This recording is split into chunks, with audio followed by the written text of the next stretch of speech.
Bas-fond risicole de Zana. Nous sommes dans la commune de Bourzanga, au Burkina Faso.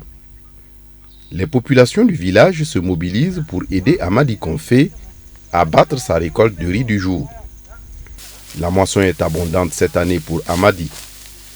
Pour arriver à ce résultat, que de labeur et de travail fournis par Amadi et les villageois. Mais pas seulement. Notre heureux producteur a bénéficié du soutien du projet Résilience exécuté par l'ONG Association Zone Noma pour le développement dans le BAM. La joie de Amadi est difficilement dissimulable. Il revient de loin. En 2012, ce quinquagénaire a perdu tout du fait d'une pluviométrie insuffisante. Les récoltes n'avaient pas été bonnes et le quotidien étant difficilement supportable.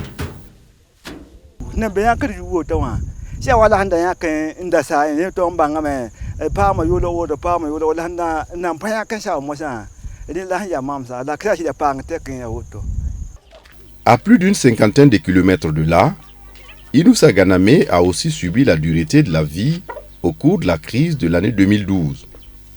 Inoussa vit à Déré dans la région du Nord. C'est un homme comblé en cette période de récolte.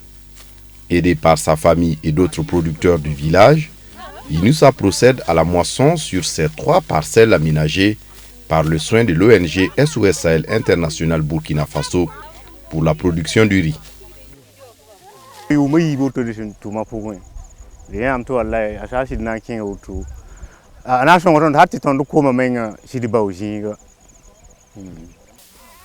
Tout comme le malheur qui ne vient jamais seul, le bonheur de Inoussa et de Amadi trouve son explication dans les actions du projet d'amélioration de la résilience et de la sécurité alimentaire au Burkina Faso. Un projet exécuté par SOS Sahel International Burkina Faso et la Velteungue Ilfé dans les communes de Ban et Solé dans la province du Louroum et la commune de Bourzanga dans la province du Bam. Le projet est soutenu par l'Union européenne. Nous appuyons dans une courte durée des populations qui ont reçu un choc et de leur apporter tout l'appui nécessaire afin qu'elles puissent rebondir et de retrouver leurs capacités de production. Alors donc ce projet-là permet d'augmenter les capacités productives des populations, surtout celles qui sont touchées, et de retrouver entre guillemets les titres de producteurs. Tout commence en 2012 où les régions du nord et du centre-nord du Burkina Faso ont été très touchées par une crise liée à une pluviométrie insuffisante. La situation d'alors était caractérisée par une mauvaise récolte et une fragilisation des moyens de survie des ménages déjà pauvres et voire très pauvres dans ces localités. Face à la situation, les autorités au sommet de l'État burkinabé ont fait ce qu'elles peuvent, mais les actions restent insuffisantes au regard de l'ampleur des effets. C'est ainsi que les ONG engagées sur le terrain pour la lutte contre la pauvreté et pour le développement participatif ont initié un projet dans le but d'apporter une réponse appropriée. C'est le projet d'appui à la lutte contre l'insécurité alimentaire et nutritionnelle des populations pauvres et très pauvres dans les régions du nord et du centre-nord du Burkina Faso. Le projet Résilience a donc été lancé pour aider à résoudre la situation qui prévalait et régler les questions de relèvement et de prévention des crises alimentaires. Le projet s'est axé sur 3 volets. Je peux le résumer ainsi comme ça. Sur le volet agriculture, où voilà, nous avons renforcé les capacités productives des populations. Voilà. Et dans le volet élevage, l'autre catégorie d'activité, c'est vraiment tourné essentiellement vers la nutrition, vers la lutte contre la malnutrition, et permettre aux acteurs d'être réhabilités, mais aussi de ne pas être victimes de la malnutrition plus tard, surtout les enfants et les femmes enceintes. Débuté en octobre 2012, L'exécution du projet a donné droit au développement d'une histoire formidable de changement dans sa zone d'intervention. Il a pu traduire en actes concrets ce concept de résilience qui a permis aux ménages de pouvoir couvrir leurs besoins alimentaires, mais aussi restaurer leurs moyens d'existence et mieux faire face aux prochaines campagnes agricoles. Cette histoire formidable commence avec la défense et la restauration des sols, mais aussi la conservation des eaux et des terres cultivables. La formation des producteurs pour arriver au but visé a été nécessaire. Nous sommes ici à Ban, dans la province du Loroum. Soumaïla Kindo, un technicien d'agriculture qui travaille pour l'ONG SOSL International Burkina Faso, initie les producteurs aux techniques de conservation des sols. La séance est très animée. La méthode andragogique utilisée par le facilitateur a cet intérêt d'être participative.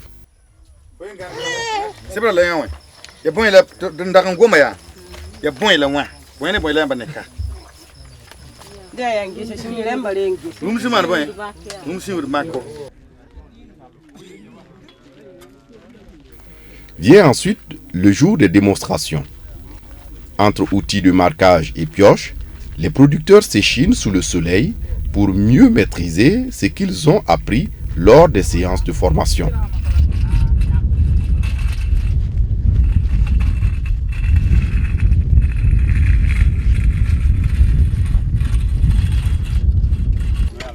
Ainsi, le projet aura formé plus de 200 producteurs en technique de compostage en tas et réalisé plus d'une centaine d'hectares de demi-lunes.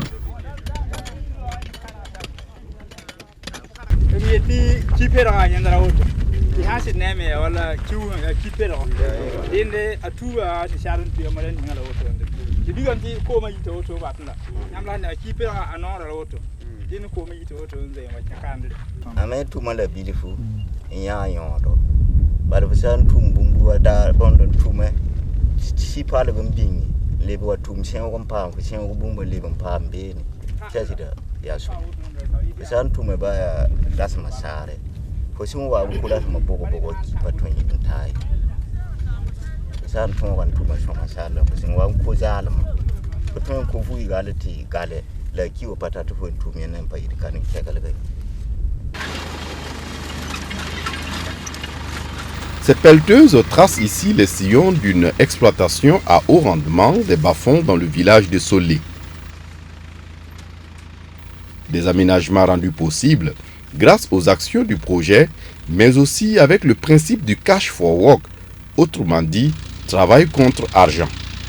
En clair, les producteurs sont payés pour le travail d'aménagement des futurs périmètres qu'ils exploiteront eux-mêmes. Un double intérêt qui tire son sens dans l'approche IMO, haute intensité de main-d'œuvre. Village de Solé. Les habitants se mobilisent pour les travaux d'aménagement des périmètres. Sur les futures parcelles à bâtir, ils cultiveront du riz et autres spéculations. Dans cette tâche ardue, personne ne veut rester en marge. Si parfois les seconds rôles sont confiés aux femmes dans plusieurs situations dans ces localités, ici, pas question que celles-ci, appelées à tort le sexe faible, se laissent dominer.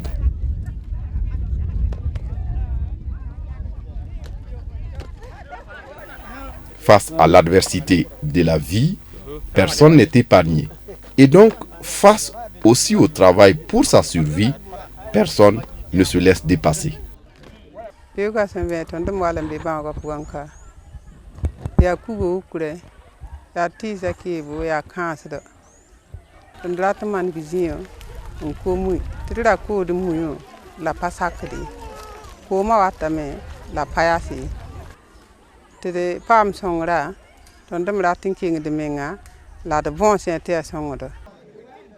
Ce jour-là, les populations sont mobilisées pour le paiement de leurs dûs.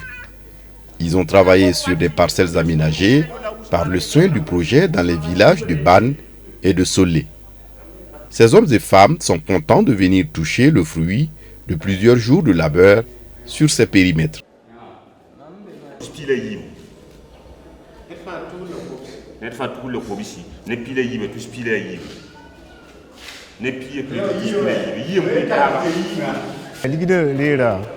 Le projet wa ton tenga te mobility be SOS Sahel.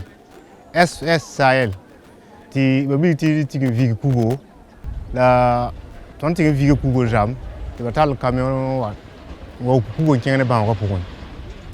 Ti tigman digetramba. Digetramba man ko ton de ba minige ti man digramba. Ndam. Ton pa ma ti beti bana wa yawodo. Yare labo ibe wo ti do re ligidamba. Ba so aya ton do ibe wo ton. Ton ne ton ne fa pa mo toujours attendre. La cri ko le piscine. Si les bas-fonds sont aménagés pour l'usage de tous, il n'en est pas le cas pour les périmètres maraîchers qui sont destinés en priorité aux femmes. Le projet a pu contribuer ainsi à la réhabilitation et à l'exploitation de lopins de terre pour aider les femmes des zones d'intervention à pratiquer le jardinage. Ici, c'est le village de Dambatao. Donc, nous sommes en train d'aménager une superficie de 2 hectares. Et puis, nous avons déjà mis en place les pépinières de doyons, pépinières de tomates, de poivrons, de choux, de salades, d'aubergines. Mais après, au moment des répliquats, nous allons aussi semer des carottes et nous allons compléter aussi la superficie par la pomme de terre. Sur ces périmètres, on eut à cultiver des légumes. Et comme toute activité de jardinage, ici, le besoin en eau était important. Le projet a donc pensé à réaliser des retenues d'eau et autres infrastructures hydrauliques pour rapprocher l'eau de son exploitant. Une mission de l'Union européenne venue du siège était ce jour sur le terrain. Le technicien explique les méthodes utilisées et les résultats attendus. La satisfaction est totale.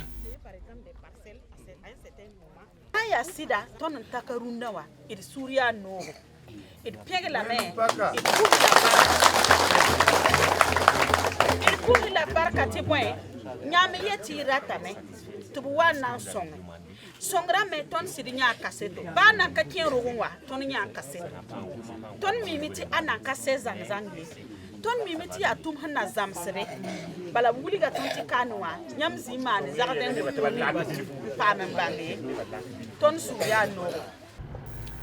Pour arriver à ce stade d'exécution du projet, il a fallu doter les productrices en matériel nécessaire de travail et les aider à travers la formation.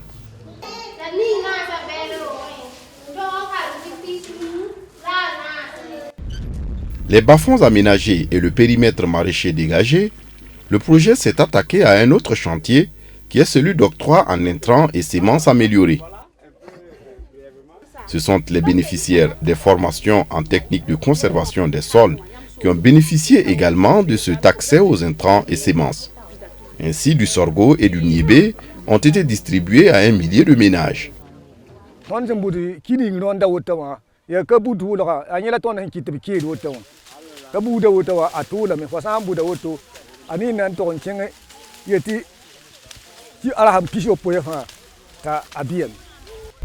Une des actions très visibles du projet, c'est la prévention de la malnutrition. La crise ayant dépouillé les ménages de leurs moyens de survie, dans les familles, les enfants sont souvent le plus exposés. Mais en la matière, les préjugés ont la peau dure. Les nourrissons parfois subissent les effets pervers de ces traditions. Et le projet a donc pensé à des actions de changement de comportement. Ces actions ont été soutenues par des campagnes de sensibilisation et d'éducation communautaire sur les bonnes pratiques nutritionnelles. Des représentations théâtrales, des séances de démonstration culinaire comme ici à Bourzanga ont été organisées. Ces activités ont été fort enrichissantes pour la population. Pourquoi? Parce que dans la mesure du possible, nous avons pu atteindre plus de 5000 personnes. Et ces 5000 personnes, on peut se réjouir aujourd'hui pour dire qu'il y a 5000 agents de santé outillés dans le domaine de la malnutrition au niveau des communautés. Et ces personnes continuent la sensibilisation des communautés quant à comment lutter contre la malnutrition et comment s'y prendre pour ne pas tomber dans la malnutrition. Donc on peut s'en réjouir aujourd'hui. Avant, nous étions à un taux de malnutrition de près de 18%. Aujourd'hui, si on constate, il y a une nette régression de ce taux. La crise de 2012 a été à certains endroits marquée par des inondations. Et le cheptel de la localité a dû subir un coup. Pour reconstruire le cheptel des ménages pauvres et très pauvres, le projet a ainsi procédé à la reconstitution des troupeaux naisseurs pour les femmes et à la dotation de volailles.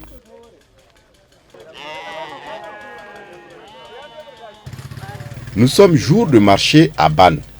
Pascaline Sidibé, superviseur du projet dans la région du Nord, est très attentive quant à l'acquisition, mais aussi à la vaccination de la volaille et du bétail qui se mène au profit des bénéficiaires du projet. Nous sommes ce matin à Nongdoum, un village qui relève de la province du Lorum et de la commune de Ban. Nous sommes là pour l'achat des petits ruminants et de la volaille. Et après l'achat, nous comptons distribuer le petit ruminant et les volailles aux bénéficiaires. Nous appuyons actuellement l'activité de vaccination de la volaille contre la maladie de Newcastle qui sévit beaucoup dans nos régions. Et ça fait environ 2 marchés, c'est-à-dire le vendredi passé, que nous avons suivi cette activité dans les marchés de Ségué-Foulgo. Nous avons vacciné et déparasité environ 300 volailles. Aujourd'hui, nous avons à peu près la même quantité.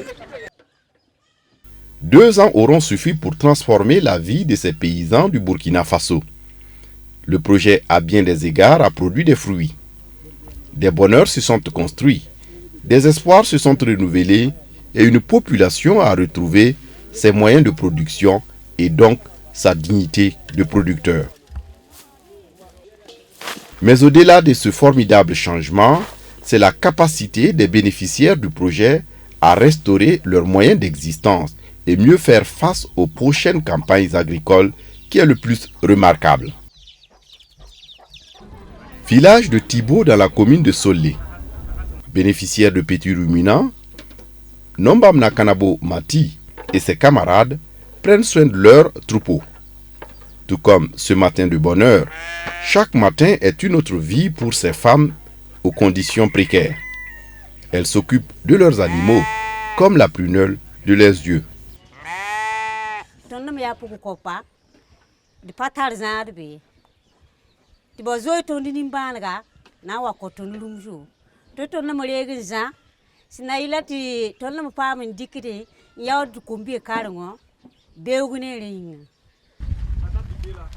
Tout comme les dames de Thibaut, Azet Abadili du village de Bentigé peut se vanter aujourd'hui d'être une privilégiée. Elle a bénéficié au départ de 5 poules et coqs du projet et aujourd'hui, elle totalise une 50aine dans sa basse-cour. Toute chose qui lui permet de subvenir à ses petits besoins.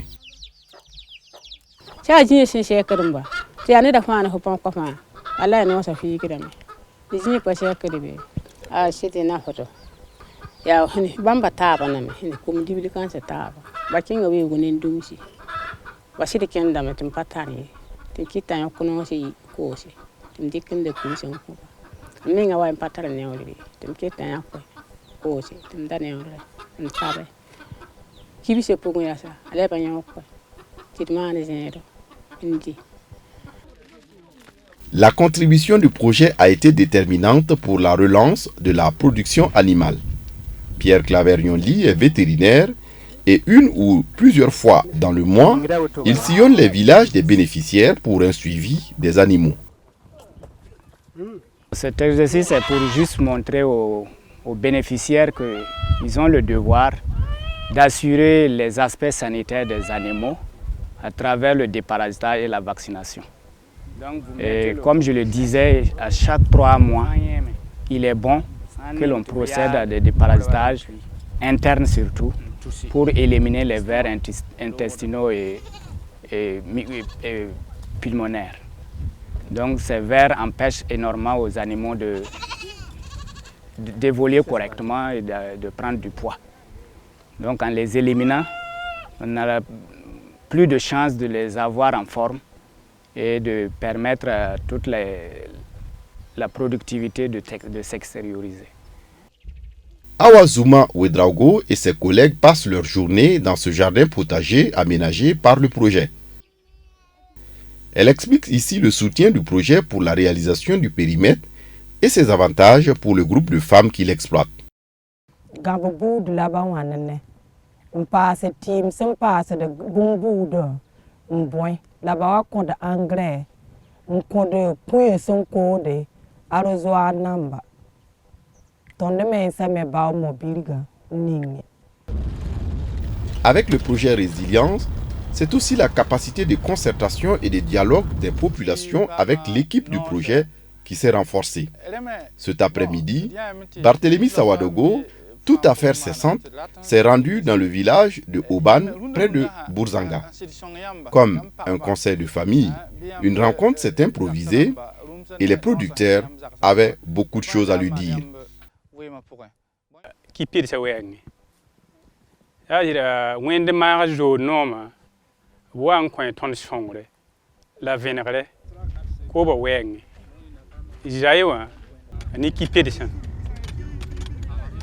Ne baba chen dik ka a kenga ne pisho po ila jaka yum ning chen lo tidna ke ki pede sa po sa ci da tuma me obiya ya yon do halu so ri wa chen tuma yi ndik ne pisho po han tuma yi ne pisho po che de ne ba han tuma ta ya tenga fame ya sida wi so ya yon do ronda me nga pa gut ne ba to so bi aba lib sin tuma me sin tuma yin ton wa sin tum ki pede me ba ne ba to si sa ga songo bla me obiya ya yon do e ji da gulo ga sin kwara tulum si lum sa ma na yon do pa ki pa me na lo e bang me halwi so ko sa me ya ka ya karim bi si la ribo ndi tiketi.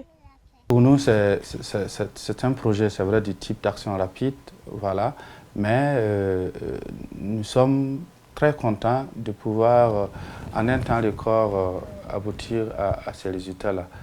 Donc, parvenir à ces résultats parce que nous estimons que même si les populations attendent toujours de nous, en tout cas pour les 2 ans que nous avons passé ensemble sur le terrain avec les populations, on peut estimer qu'on a pu rehausser les niveaux de production et faire reculer un peu la pauvreté au niveau des ménages pauvres et très pauvres. Quand on voit aussi l'engouement qui a accompagné en tout cas la mise en œuvre du projet, en tout cas on pense que quand même que le projet a apporté quelque chose.